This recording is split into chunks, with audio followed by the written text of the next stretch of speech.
Now we're going to uh, do a little remembrance of our old friend David Smith, and who passed away almost 2 years ago.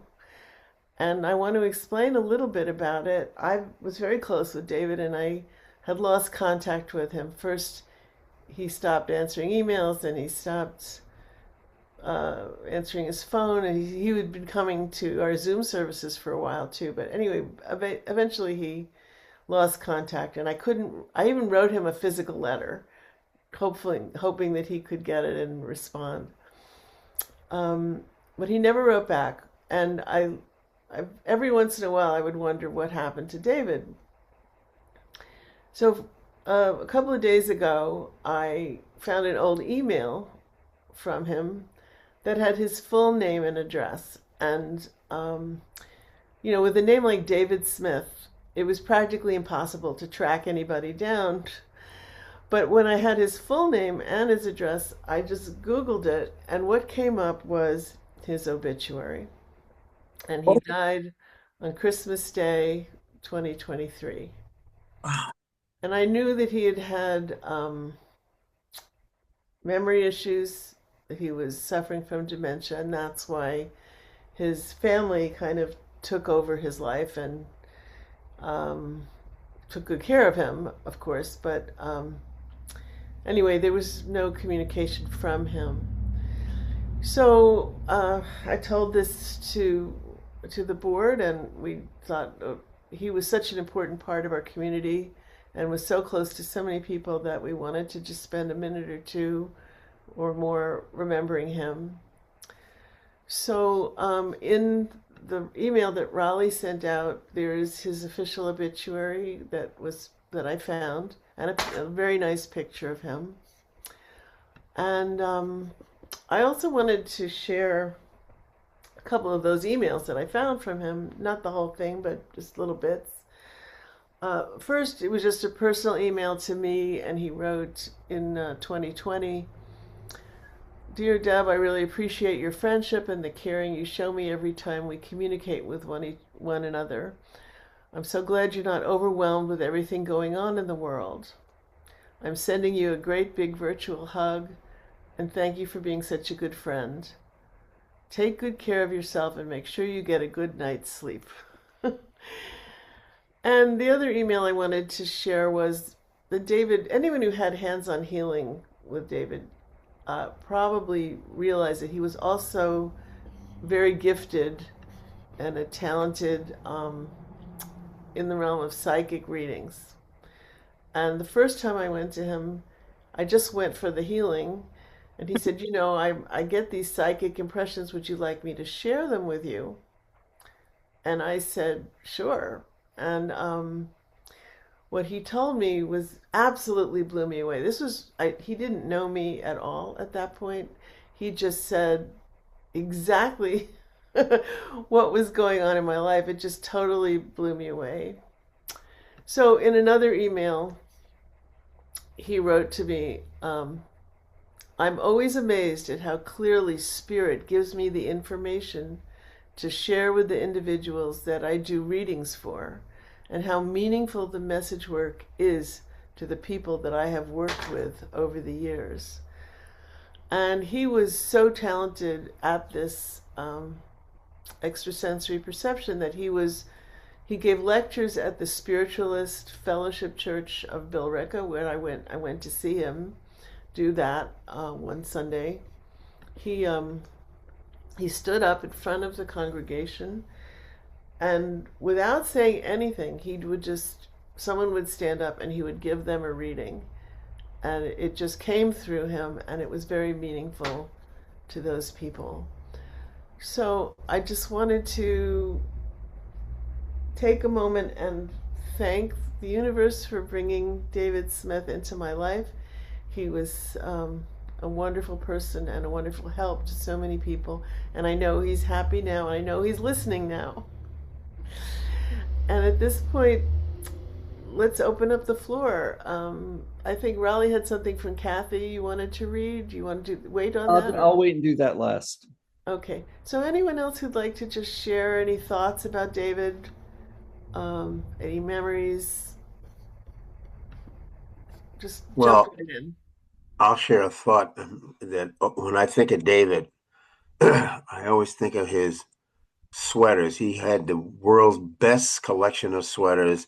They were always so soft and huggable, and we just hug each other. And he was just such a warm, loving person, all inside out or through and through. And so whenever I think about David, I think about that, the love that he exuded out to other people in those warm, huggable sweaters. And that's the memory I will hold on to David. And I miss him. Thank you. Chris raised her hand. Chris, do you want to jump in? Where? Yeah. Yeah, all I can think of when I saw that picture was his smile. Every time I walked into Unity, he was sweet. I can't be as say it any clearer than Bob did, but he just exuded warmth, and I was new, so it was very important to me, and I just really am grateful for his knowing, getting to know him a bit. John, you have your hand up. Yeah, I had a nice memory of David. Well, just interacting with him here at the services, but also we had a nice dinner one time at an Ethiopian restaurant in the South End that I enjoyed. So that was different. And I'm very sorry. I know his brother was also overtaken by dementia. So, I'm sorry that that's what happened, but I'm glad that he's safe and sound now and protected. Thank you.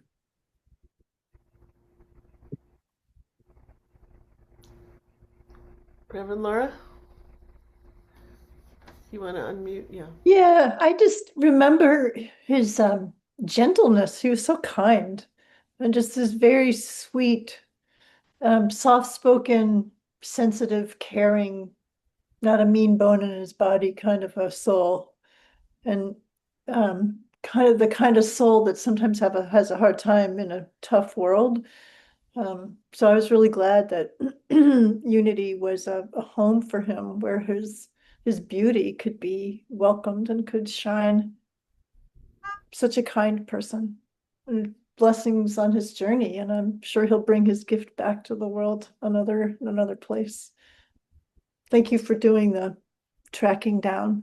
It was always weird to just, I mean, you knew he had dementia, you knew his family was taking care of him, so it wasn't like he was homeless or something, but it was just kind of weird to have him disappear. It's helpful to just know that he's well in the spirit realm. I saw Lorraine Salerno appear for a moment and now she's gone. So, Mayim, I can't hear you. You're muted.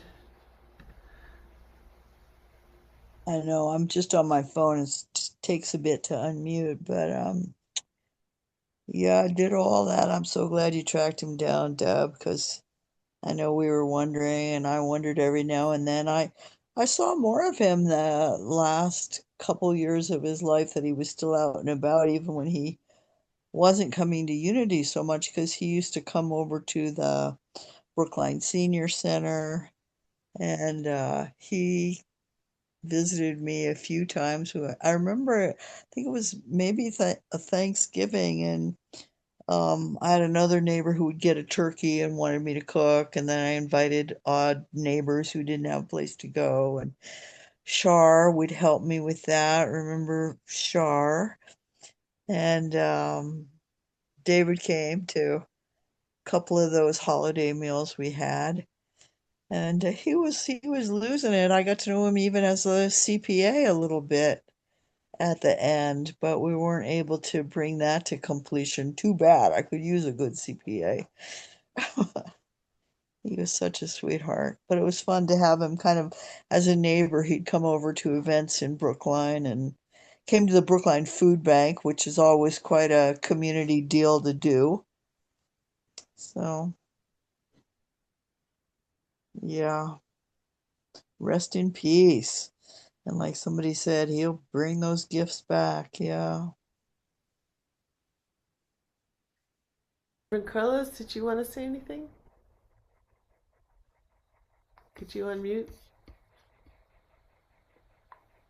David was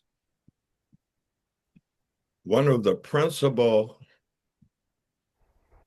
reasons that I ever got to Unity in the City.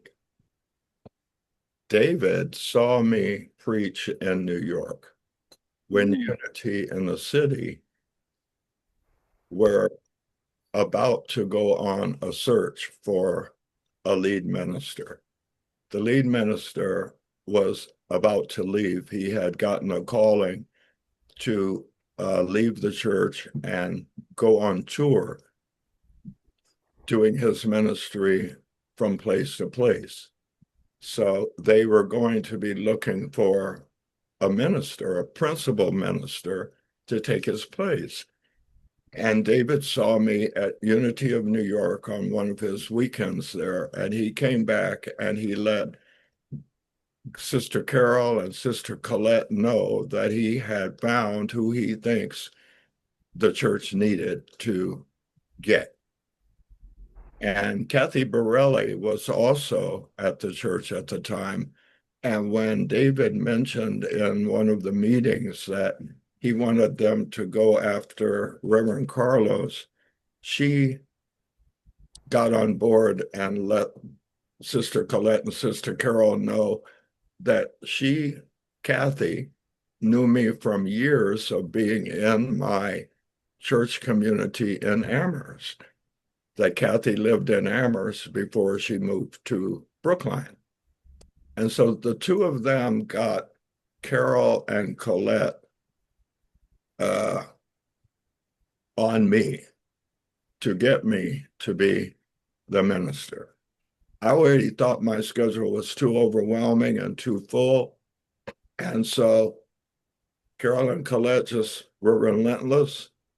And there was a summer retreat. I believe it was with Reverend Sean Moniker, who I knew from Unity in the City. We both were, Unity of New York. We were both there.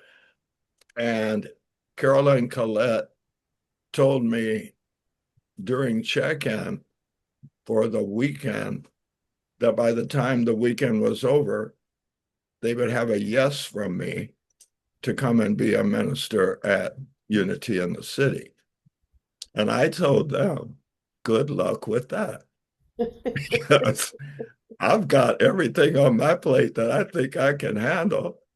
And I can't imagine that I'm going to be signing up to be driving to Brookline on top of driving to Manhattan, on top of being the pastor of a church. And at that time, I was doing so much counseling and so many workshops and seminars. But they were right at the end of that weekend. They had gotten a yes, we'll see how it goes for me. So David always loved the fact that he was the one who got me to Unity in the City. So that's even more reason we're grateful for him. He claims that I'm the first man that ever called him my brother. And that tickled him so much. And so for more than a year, he would just giggle and remind me of what it did for him when I called him my brother, which I did on the first time I came to do a preach at Unity in the City. And he's like, oh my God, you're my brother. You called me your brother. And he said, I know black guys call other black guys my brother, but I'm as white as rice. And you called me brother. Anyway, he loved it. And I concurred that his laying on of hands, the energy was so Christ-like and so healing, but it was also the channeling. He did deep work with me when I lost my sister, Crystal. And he came through with messages that no one would ever know but Crystal. Nicknames, things she said to kid around, to lift my spirits, they came through him and were a blessing to me. I have to tell you, we were so close. And when I got your text, Deb, on Thursday morning, and all I saw was his obituary, I didn't read anything more. I just quickly turned the page because I have felt responsible for David withdrawing from our church community. No. No, I need to tell you my end of it, my piece of it. The last time I saw David at Unity in the City, he called me aside after fellowship, and he was so nervous, and he was sweating, and he was literally trembling. And he said, "There's something I need to tell you that I've been trying to get up the courage to tell you for years." And I said, "What is that?" And he said, "I don't just love you as Reverend Carlos, and I don't just love you as a friend. I love you in a way that people would call being in love. And I'm wondering if there's any possibility in your heart and in your mind that we could possibly be a couple." He said, "I would love to be your next Johnny Earl." And I was abundantly clear that that would never happen. It is not in me. And he kept trying. You never know what could happen. And I would go, "Yes, I do know that can't happen." "Well, people change." "Yes, but that won't change." I was so abundantly clear with him, so direct, because I mean, I've been in love with people who weren't in love with me, and people have been in love with me that I didn't feel that way about. But I felt like I made the mistake so many times of leaving a tiny crack in the door that even though I knew it wasn't meant to be, if the person said, "Well, who knows? Things can change," I would go, "You're right. Who knows? But right now it's not happening." And I saw that that didn't work. And so with David, I was just abundantly clear. It's never going to happen. And I think the last thing he said was, "Well, one can hope." And I think I said, "Do not waste any time hoping that I will at some point be your significant other." And then I never saw him again. And he never came back to Unity again.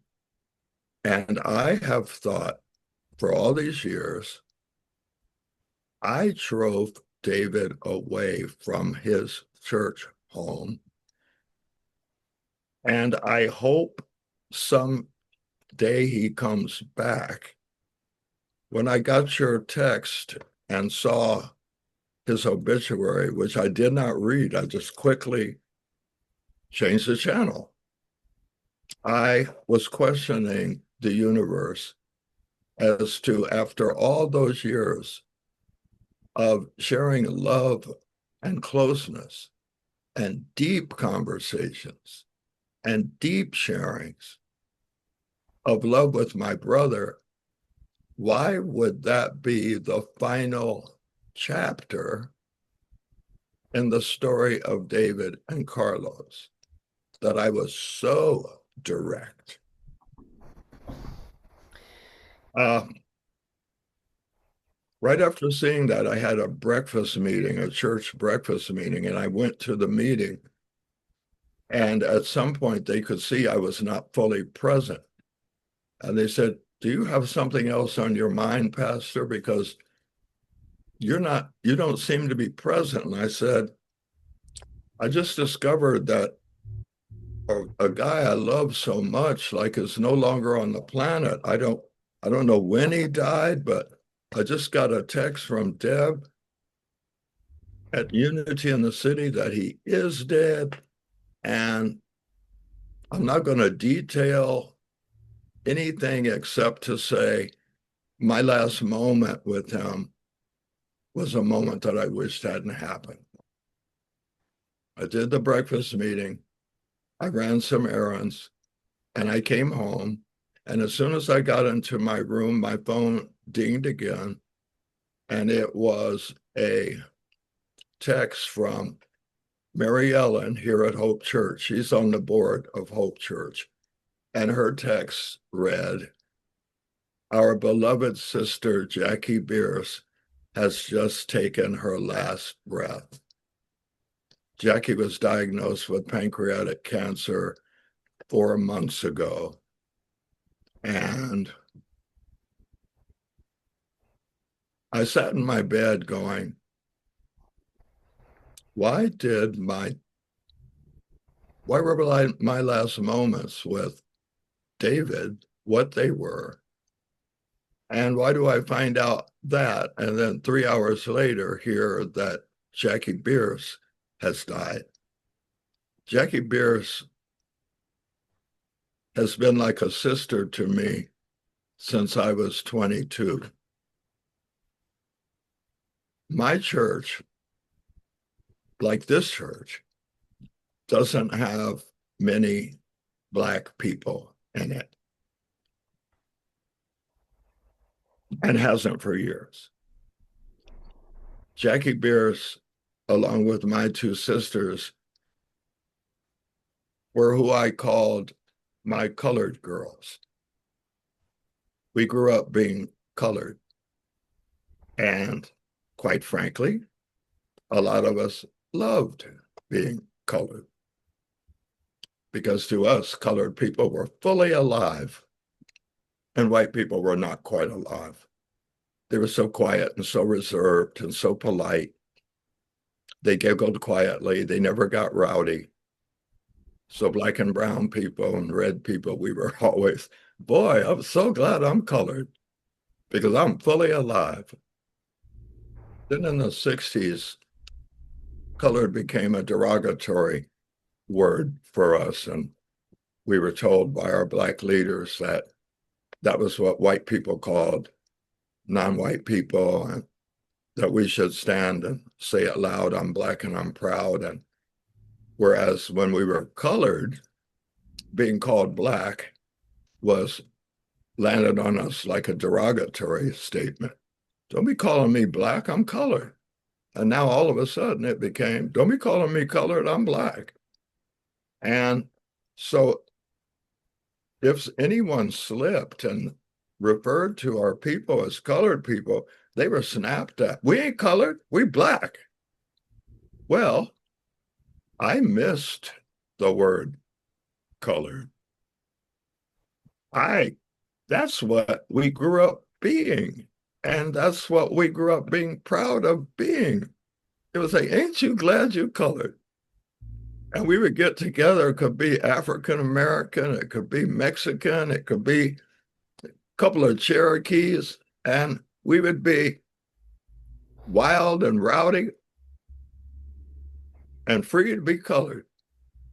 So once when Johnny Earl and I were first together and we were traveling through the South, a restaurant, there was a restaurant, it's a chain, but in the South, they had these little rag dolls.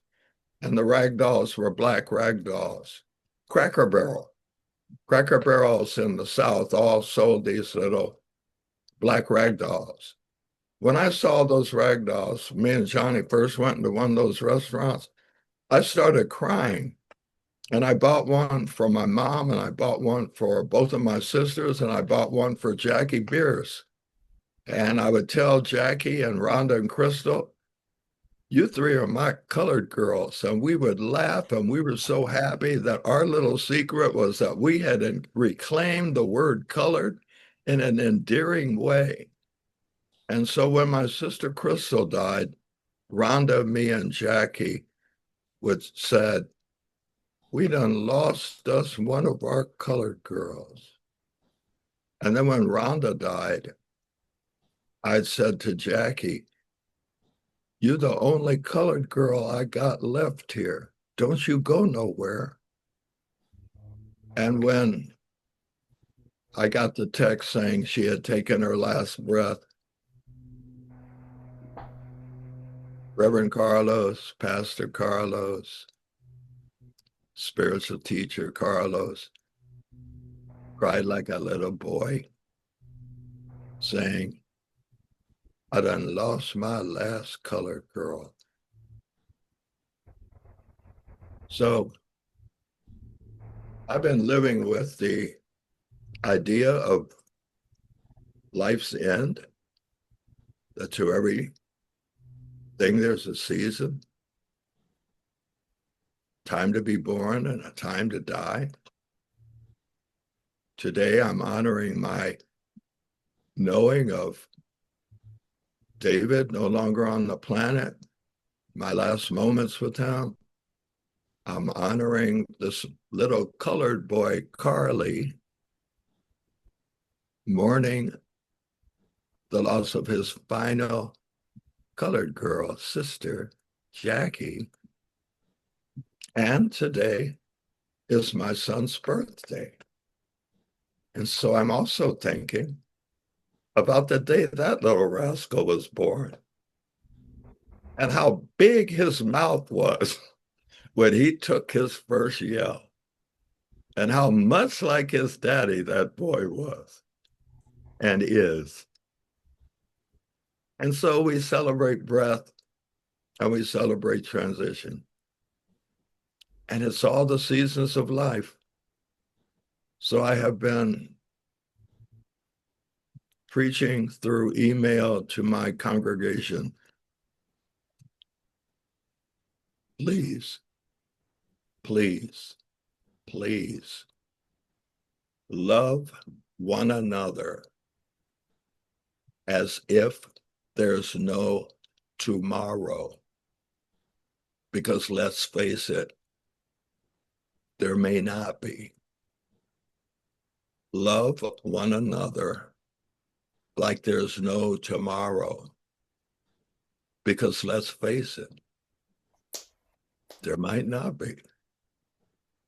One thing I know about David, being in spirit, is that he knows I have no reason to feel responsible for the movement of his life. That everything is just as it should be and is perfect in every way. And I trust in God. And I appreciate today's daily word that lets me know that I am safe. That wherever they are, any of them, they are safe. On Friday, my mantra changed from, oh man, oh man, oh man. It changed from that to, they're home. They're home. They're out of this mess. They're out of this dream of separation. They're out of the appearance of darkness. Oh my God. It ain't, oh man, Carly. It's yay, God. Yay, God, David. You did good. Yay, God, Jackie. You did good. And thank you, David. That man could plug in to my sister a lot. And my mom occasionally with absolute clarity and authority. I know where you are, buddy. And I ain't gonna rush to get there, but one day I will. Thanks, Deb and Raleigh, for creating this space. So I'm going to, if anyone else has any remembrance of David to share, we're going to push that till the praise reports and prayer requests at the end. I'm going to close this section out with a little bit. I asked Kathy Ahern, who was very close to David and spent quite a lot of time with him, and so she sent me an email with her memory of David, and she did it as she often does by dictating it.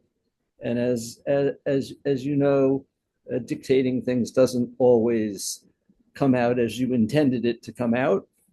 And so here goes. Kathy writes, I was saddened to learn of David Smith's assing. Yes, a voice dictation misspelling, to be corrected to passing. Yet I instantly heard David laughing, and so I leave it. The typo helps illustrate the precious memory of David's joy. How could an accountant have such a glorious laugh? How could a very serious man radiate such joy and love and laughter?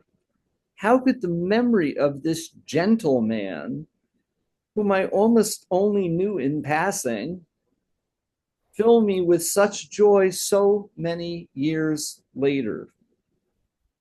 Before COVID and my move to Western Massachusetts, I might sit in the basement of the school on Sunday mornings with David, waiting in turn for pre-service hands-on healing when Dave wasn't doing the work himself, that is. I only recall the hands-on healing by others and by David as the staging for my short visits with him beforehand. At times, it may well have been that more healing took place during our laughter-filled waiting than during the hands-on healing work itself. What a gift to be remembered for the joy we spread, for the joyful healing we might still give well after our assing.